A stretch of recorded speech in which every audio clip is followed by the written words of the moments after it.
straight na biyahe, walang patid. Ilang oras po yun? Mga 4 hours siguro. Mula ano? Tignan mo, ididikit ko mukha ko dito. Ma'am. Mula San Jose del Monte. Pwede ba yung Bulacan. gawin sa mga nagagamit ng langis? Siyempre hindi. Ha? Hindi. Sobrang init yun. Tignan mo, ma'am. 100. Mukha ko. Actually no, malamig siya. Nakahawakan siya lahat no. Diba? Ilang kilometers? Ito 100. mo ang pinakamainit kasi ano to eh. Sabi, takot ng dito. Mm. Diba?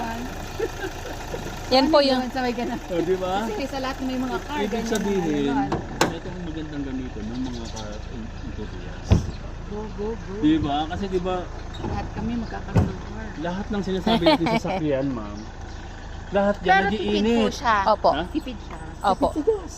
Tsaka maintenance. Tang kaya. Oh, tignan mo, full tank ako ha. Macy. Tignan mo kung naka-full tank ako, kung lumagpas na ba ako sa full tank. Uy! 100 kilometers. Wow! Full tank pa rin? Opo.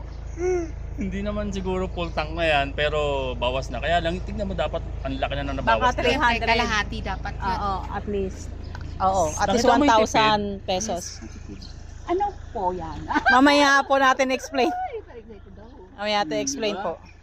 Tsaka tignan mo yung andar lang ng makina. Hindi ito yung hirap na hirap. Ano. So ito yung product niya. Yes. Ayan o. Aha! Tsaka may engine oil ako. It's like Pati engine oil ginagawa ko. sinasama lang daw. Apo.